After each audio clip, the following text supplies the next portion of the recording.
Can everybody hear me? Yeah? Great. Well, I'm actually a bit surprised to see that this many people here. Like, everybody cares about security? Woohoo! We've won. But yeah, hopefully you did not just come because of the buzzwords. I mean, I guess the only one is OpenShift nowadays. But yeah, so we're going to give a talk about SELinux, OpenShift, and generating custom policies. Super interesting. Woohoo! And that's that. So first of all, who are we? Going to start with my colleague Lukas.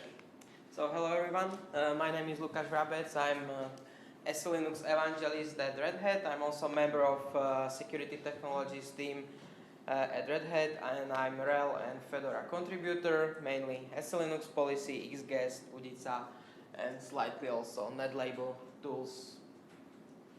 Right, my introduction is a bit less impressive, but here it goes. Mexican, live in Finland, previously OpenStack, a lot of PTSD about that. No, I still love OpenStack, really. And nowadays I'm doing OpenShift and security and compliance, right? So I would also like to know a little bit about you, especially about what you know, hopefully how acquainted are you with this. So I'd like to know, who of you have heard of SELinux before, hopefully? A couple of hands out there, yeah, plenty. And who of you are proficient with SELinux? Right. Well, there's Don Walsh there, so that makes sense. Who of you have heard of Kubernetes and OpenShift? And who are you are proficient with it? Bit less hands right there. Cool. All right. Well, now I get a little bit better notion about it. But so first of all, we're going to talk about why are we giving this presentation at all, a little bit, and how this all started, I guess. Lukas is going to give a quick introduction to SELinux and to a cool project that you all should be using. And then he's going to talk about, well, that cool project that you all should be using that he will name in a little bit. And finally, I'm going to talk about the couple of small projects that I did related to generating policies in OpenShift. Right, so first of all, why? Right, so it all kind of started when I joined the OpenShift team. And like every other developer, you do your first deployment, you do your first cluster, right? And I wanted to check it out, what's going on. And one nice thing about it was that SELinux was enforcing. That was a nice surprise for me because not everybody does that. So I felt pretty good about that. Started digging a bit deeper and found out there's 189 pods. Hopefully people know what a pod is, but that's a collection of containers, in short. And okay, that's pretty big. Out of those, there were 618 containers. All right, it's a big system, it makes sense, but there were 134 privileged containers in the deployment. That's a lot. And privileged containers to me are scary. I don't know about you, but at least I do get a little scared by them. So I wanted to figure out what's going on here, and I wanted to come up with, first of all, an explanation, why are people running so many privileged containers? And figure out maybe if we can make that a little better. So what are privileged containers in the first place? Hopefully you'll get a couple of answers out of that. Why is SELinux important? Hopefully that's not a question anymore, but just in case. And why am I here? Let's start. Thank you. So now I make you SELinux experts in 5 minutes. So SELinux is labeling system, right? Everything from SELinux point of view has a label on the system, whatever it is, socket, file, directory, symlink, process, and a lot of others, classes. But in this talk, we will talk mainly about the processes and the files and directories on the system, right? So these labels are assigned to processes, to system resources, which I mean directory, file, socket, and a lot of others. And all these labels are assigned to these objects and subjects by SELinux security policy. So how it looks like in reality, for objects, they are stored in these labels are stored in the extended attributes of file system. Here is the list of several of them, which are supports extended attributes. And here is the way how you can show the actual real label of some object on the file system. There are two ways. I would say everybody uses the second one. And if you want to see the label of etc password, you can type ls minus capital Z, and you see the label of the file is password underscore file underscore T. For processes, it's the similar. We are using command ps, again with parameter capital Z, and for example, HTTPD processes have SELinux label HTTPD underscore T. So what is a SELinux policy? We can say SELinux policy describes the interaction between the subjects and objects, or processes and system resources, right? So it's a collection of the allow rules. Most of them are simply allow rules because everything what is not explicitly allowed is denied by default. And this was really quick introduction to SELinux policy, and let's talk how SELinux helps container security. So for containers in general, we have one generic SELinux policy called container underscore T. This policy protects the host system from container processes. And generic container underscore T SELinux policy can only read and execute /user files and write only to container file. Question is, what is container file? Basically, it's every object on the file system with SELinux label container underscore file underscore T, and the container itself has label container underscore T. So as you can see, this SELinux policy is really strict, and we show you some issues with this generic SELinux policy. What I would like to also show is the list of recent CVEs of container runtime, and as you can see, every CVE in past was a breakout from container to host system. The really nice one is from February 2019, when there was a vulnerability in runC, and SELinux blocked this attack completely. So yeah, SELinux contained them all. So what about, this was the situation when container tries to break out to host file system, right? But what about containers attacking each other? For this, we use multi-category security, which is a part of multi-level security. And here is the nice example. Let's say we have two containers running with container underscore T SELinux policy, but there are also categories, right? Here are categories C1 and C2, and another container with different categories.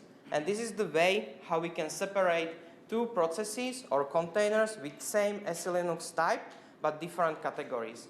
And this container here can access only these two files, right? Because C1 and C2 is subset of categories C1 and C2, and here is no category, which means that this and it's also subset of C1, C2. So containers can both of them can access only the file in the middle, but on the other slide, let's say C1 and C2 is not subset of C2 and C3, so this container cannot access this file, even though there is existing allow rule saying that container T, domain container underscore T, can read and write to container file underscore T.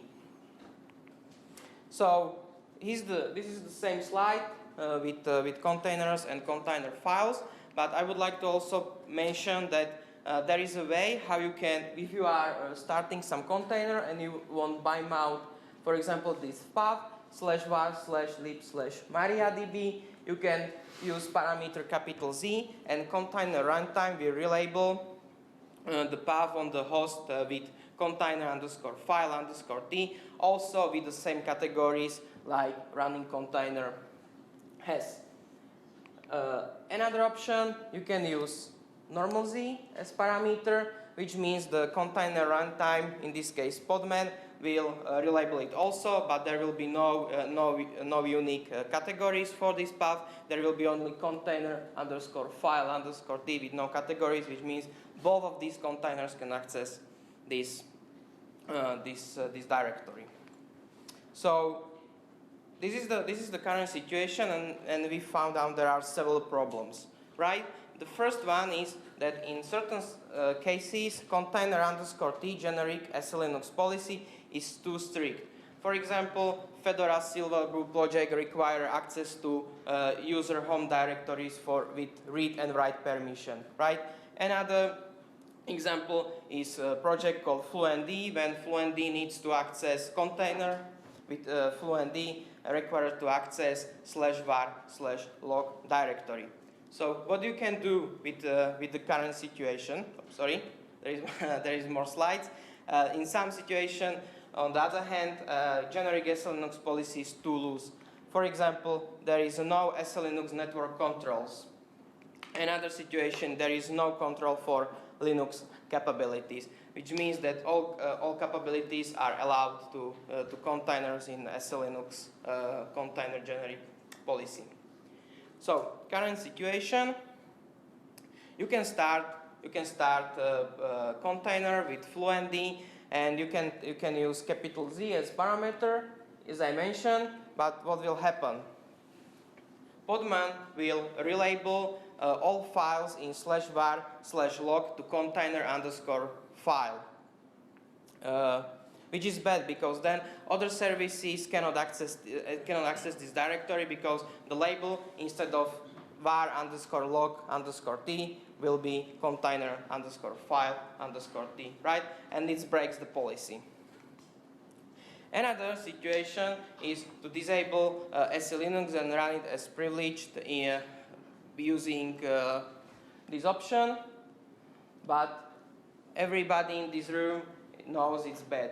You know why? No?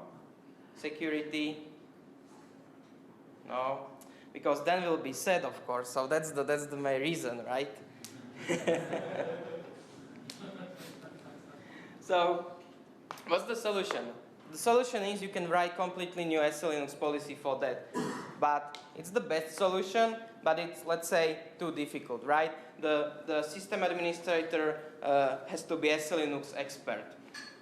Another solution, you can put additional allow rules to generic container underscore t SELinux policy, but this is still not ideal, because it means that these allow rules will apply to all containers on the system, not only to your specific one. So the best solution is a project called Udica. Udica in Slovak means fishing route, and Udica, we can say it's a tool for generating SELinux security profiles for containers. So let's have example container where we are mounting /home with permissions read and write. We are mounting /var/spool for read only, and we exposing only TCP port 21. But we know that generic SELinux policy is not allowed to read or write to /home directory. It's not allowed to read /var/spool, and on the other hand, expose all the ports, right? Because there is no network security in SELinux policy for containers. So what you can do, you can use 3 simple commands, right? So you start a container with the options I mentioned, right? Then you can inspect the container using following command. -l means the last started container, and you can pass the output of inspect Udica, and this parameter is name of your SELinux policy. Udica will parse this inspection file and generate it SELinux policy for it. When Udica is done, Udica recommends you to run following command, where you basically load the SELinux policies for your case to kernel. And the last step is to restart the container with one different option, which is here, where you explicitly say that you want to start a new container with following SELinux label, which is my container, not process, which was generated by Udica. And that's it, it works. You can see that SELinux label for your container is really my underscore container dot process instead of generic one container underscore t. So there is a demo of this example. If you are interested, you can find it on this web page. But we have better and new demos for you, so there was no time for that. So quickly, Udica under the hood. So the whole concept is based on the block inheritance feature in SEL language, which is the intermediate language for writing SELinux policies. And Udica just creates the policy by combining rules from predefined SEL blocks, or we can say templates. And Udica inspecting container JSON file and looking for three things. First one are mounts, ports, and capabilities. And then Udica combines the blocks with the generic or with the base container, which is basically generic SELinux policy for containers. So our example, we need a base block, which is required for every container, and as I mentioned, it's for reading and executing binaries in /user and reading configuration files in /etc. Then we need another block which is called net, and we net for network access, mainly for binding on port 21, which is labeled as FTP underscore port underscore T. And the last block, predefined block, is home, which we need for reading and writing to user home directories, right? So Udica just inherit all the rules from these blocks and generate one new block called my underscore container, and that's the name of the policy. But I didn't mention /var/spool situation. So there is no block predefined in Udica for /var/spool. So what happens there, that Udica detect all possible SELinux labels, which could be in /var/spool, and generate for this use case the new block. Let's call it /spool. And then again, all allow rules are inherit to our block, which is our final SELinux policy, my underscore container. And basically that's it. This is how Udica works and how you can easily, using free commands, generate SELinux policy. Then you can start, or you can use this SELinux policy with multiple runtimes, which is Podman, Docker, Buildach, and the last one, but about this we'll speak Juan. All right, so I did find the Udica project, and immediately I liked it quite a bit. So I did recommend it for OpenStack because they were using Podman at the time. But I still noticed that a lot of people in Kubernetes or OpenShift did not use this, right? Even though, as you saw, it's fairly simple to use. So, and taking a type or a new type into using Kubernetes is actually fairly simple. I mean, you just have to specify the type that Udica generated for you very kindly in the SELinux option in your pod spec, and that's it. I mean, it is that simple. So why aren't more people using it, right? And why so many privileged containers, right? So, I mean, I did not actually take the time to do proper research about why people are not doing it. I could do a survey, and maybe I should. But out of informal conversations, at least, I've noticed that people still think that SELinux is complicated. People still think that even having an extra step to run Udica is a little bit too much, even though, come on, it's one command. And finally, awareness. I mean, that's one thing. And now, actually, finally, is that a lot of people actually don't develop in Podman, straight, right? They do stuff directly in Kubernetes or in OpenShift, especially if you're building an operator, especially if you're building like fluentd operator that's forwarding the logs out of your whole cluster, right? You don't do it straight in Podman, you just go directly to OpenShift. So in the sake of UX or usability, what I was thinking was like, how might we help developers generate their policies in an easier manner, right? How can we encourage people to have, to take the time, right? Or what if they don't need to take the time? What if it was as simple as annotating your pod, right? What if you could just tell your pod, generate an SELinux policy, and something would magically do it for you, right? So for this, I came up with an operator. I mean, everything in OpenShift is operators nowadays, so it's a Linux policy helper operator. It's a little bit of a nameful, but that's what I came up with. And because I'm crazy enough, I'm gonna try a live demo of a simple hello world. Let's see how that goes. If I fail miserably, I have a recording, so let's see how that goes. Right, so I'm right now in a pod, OC, huh?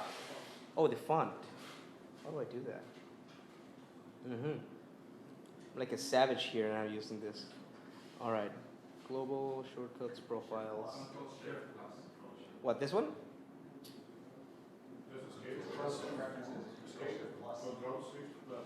Got it. Control Shift plus. There you go, thank you. All right, config, use context, project. Right, so I'm now using somebody called good user, right? So they're not particularly privileged or anything, but they can generate pods in this development namespace, right? So we have a simple workload, right? I mean, I just took the idea out of Fluentd because that's something that they're doing. But they mount from the host with an account name called host mounter, the var log directory, right? And so let's try to create this. I mean, basically what they mount it for is that, well, in this case, this pod just writes some error information. As you can see, nothing too fancy, just some error info, into a file into that directory. So let's see how this goes.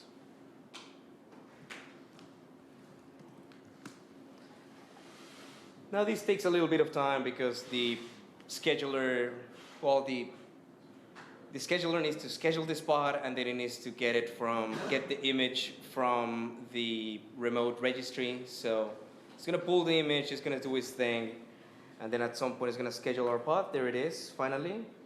But this should be simple, but it isn't. OC logs, there you go. So I'm gonna save us some time debugging this thing and just blame SELinux for this, right? I mean, we're not, it's usually SELinux or DNS, rule of thumb. But yeah, so we don't have permissions to write to the host's var log directory, right? I mean, of course we should mount it in the first place, but in this case, for some reason we need to. So let's clean up. OC delete -f01, there you go. And let's try this again.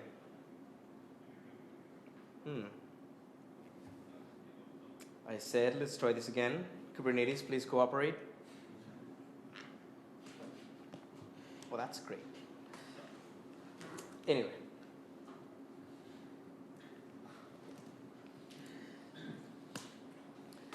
So what I'm going to try instead now is to, like every other developer does, and this is the developer namespace, so it's not a big deal. But now, as you see, I'm going to give it a privileged, I'm going to create a privileged container. Now, this is dev namespace, so I feel comfortable doing this, but I'm going to try to generate a policy for this, so at some point I can actually get this to production. Right, so that's the only difference here, this privileged flag right here. And there you go. Thank you, Kubernetes. So again, let's wait for Kubernetes to cooperate. Now, in the background, what's going on is that I do have this SELinux policy helper operator, which I should rename at some point because I'm getting tired of saying it. And it should listen for the creation of this pod and actually give us a policy in this same namespace, right? So, SELinux up. So I'm going to wait until the policy is created. And that's taking a little bit because obviously I did not do this before and the image is not in any node in the cluster. So it's going to pull the image It's in my to-do list to make that image lighter, which shouldn't be too hard, but oh, there it is. Yes, thank you for cooperating.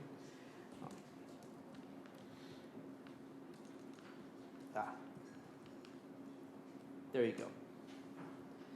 And very similarly to what Lukas showed us, using block inheritance, we actually do get the appropriate permissions for this container, right? So inherit from container, and then inherit from the policy that allows you to read and write to the logs, right? So that's what it does. I still need to work on the formatting. This indentation is not great, but it's what I have right now. So that's it, right? Is that it? So unfortunately, it's not that easy, not quite, because yes, we have a policy, and Udica did his job because I use that under the hood, but there's a few problems still, right? I mean, first of all, how do we install the module, right? And of course, you can automate everything with Ansible because Ansible is awesome, but do you really want to keep a playbook to install your policy every time that you generate a new one, right? So then you want to figure out also what modules do I have installed in my cluster, right? Because maybe you install new hosts, maybe you delete hosts as well from your cluster, because Kubernetes is dynamic like that. And then how do I take those modules into use? Is it even installed there? Is it even available? And then, oh, and also who can use my modules, right? I mean, if you install a module in your cluster, it means that any user in the cluster can actually use that SELinux module, so they could take any prior capabilities and any permissions into use. So that might not be exactly what you want. And finally, you probably want to delete your modules as well. I mean, maybe you messed up something in your module, you gave it too much capabilities, and now you refactored your whole thing and it's better. So as you can see, there's still a lot of stuff to do here. So what I came up with, again, a little bit less imaginative name, is the SELinux operator. And basically what it does is that it introduces the SELinux policy type, which you saw a little bit earlier. It manages installing and removing your modules from your cluster. So every time that you create a new policy, that'll be automatically created in your cluster. So it's usable and everything. And there's also a webhook to validate that you are appropriately trying to use it, right? So if you create an SELinux module in a namespace, only people in that namespace can use that module, right? So it gives a little bit of RBAC. It also makes sure that people without permissions cannot create the module, right? So if you can, Kubernetes gives you a really powerful tool, which is RBAC, and it allows you to create or delete or use even resources that are defined in your policy, in your RBAC policy. So now what really comes up with is that SELinux policies are a first-class citizen in Kubernetes, right? This is what's really happening. So the policy would look something like this. Just your policy name, in what namespace do you want the policy, the actual policy, which is the one that I showed before. And there's also the chance that, okay, it generated a policy for you, but maybe you want to audit it a little bit. Maybe you want to check out that, does it really do what you think it does? So by default, it doesn't apply the policy, it doesn't install it in the cluster, but just setting out this flag will do it for you, right? So this is what it does. So because I'm still crazy, I'm gonna continue a live demo. The demo gods haven't paid a toll yet, so let's see. We'll see, delete myself, 02.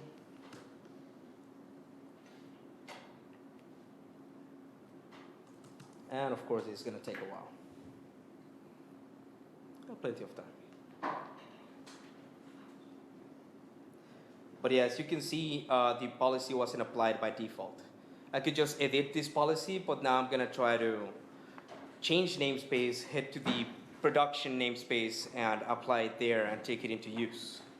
Right, so this is what I'm gonna try to do as soon as Kubernetes lets me do what I want. There you go. Thank you, Kubernetes.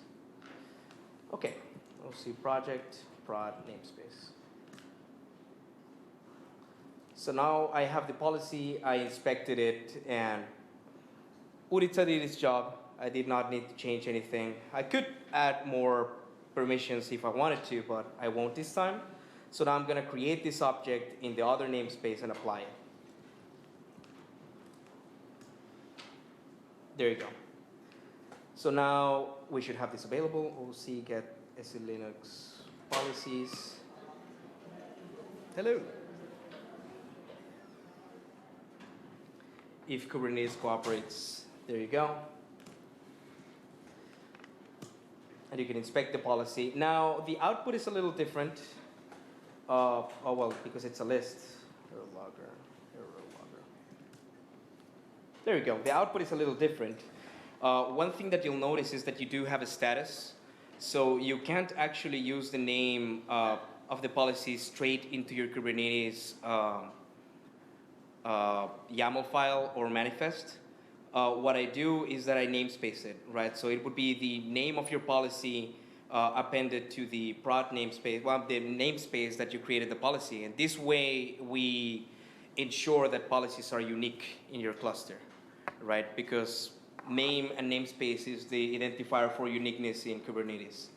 And the suffix.process is something that Udica adds, so I just have it there always, and that's the way that it works. Right, so this should be installed in the cluster.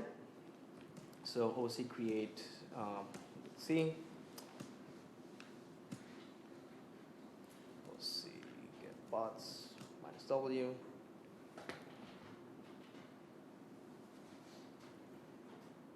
Oh yeah, and I did not even show you what I did. So now it's the same workload. Right, so it still mounts var log, it still writes the same thing. Nothing really changed except that now I'm taking this this new SELinux type that Udica did for me. I'm taking it into use, right? It's the exact same string that the usage status gave me, right? So OC get bots.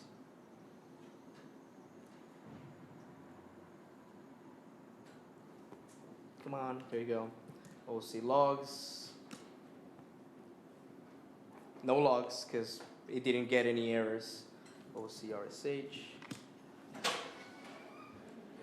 And I was generating the info without being a privileged container, all thanks to Udica and this operator, right? So it was that simple. So OC get config, OC config, use context. Now I'm in another namespace. I'm a bad user. I want to start reading. I know that somebody created a policy with that specific name, so I'm going to try to read the logs from that other container. Right, so error logger, prod namespace, right? The policy that should be installed in the cluster. Normally, you'd be able to take this into use. So OC get. Oh, yeah, of course I can check it out. Let's hope that I was clever and I did install the validating webhook, else this is not going to work. So OC create -f05. Right, I did install it. So now that I tried to take that policy into use, showing that SELinux policies are now a first-class member in Kubernetes, it did not allow you to use it. Right, so you can only use policies that are in the namespace that you're allowed to use, right? So that's the thing that we did here. So next steps, I mean, yes, we have something working. At least Vrabec is working as well. You can install your policies. You can even go and OC login, Q admin. Come on, you can do it. Gets the Linux policies. All namespaces. Right, and you can even view every policy that's installed in your cluster. As you can see, I have two. Only one of them is applied, but one in the dev namespace, one in the prod namespace, right? So you can actually audit what's installed in your system. Deleting this namespace will actually uninstall the policy as well. So there's a lot of stuff that's done there already. What I want to add that's not there is the installation status, right? What if you wrote your policy and you edited it yourself and you missed one parenthesis, right? Right now, you just won't be able to use the policy. So I want to make it so that if you make an error, the CRD, I mean the SELinux policy should show you the error as well. Like, hey, you messed up here, right? So that's missing. Shouldn't be too hard, I just haven't done it. Right, user-facing error logger. If it was successful, it should also show you, right? The status is that your policy is installed. Little bit usability things. The use verb, right? So you might want to go as far as saying, I only want this specific service account to be able to use this specific policy. So that's something that I still need to do. Again, not as hard, just need to get the time. And I want people to use it, right? So right now you have to download the repo, do OC deploy and whatnot, OC create. So we need an operator hub. Or maybe the dream would be that it would be part of OpenShift. Let's see. But yeah, that's the stuff that still needs to be done.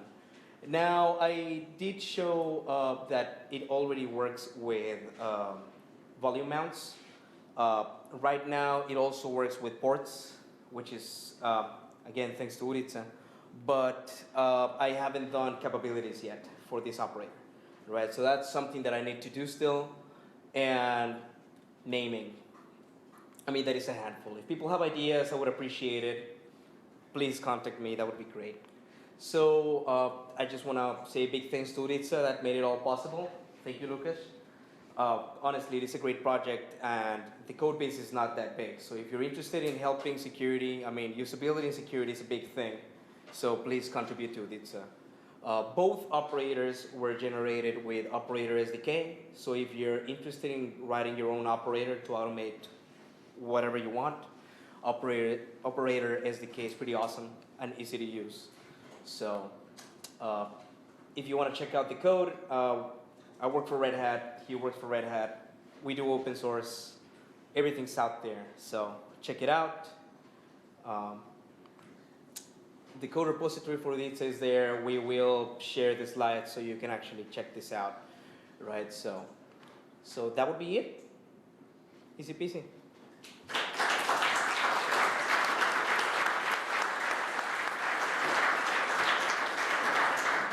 So I actually was not aware that it was an hour slot. I thought it was 45 minutes like other talks. So we have 20 grueling minutes of questions. Anybody? Or do you want to keep your day, get some 20 minutes back from your day? That's fine too. Yes, no, maybe?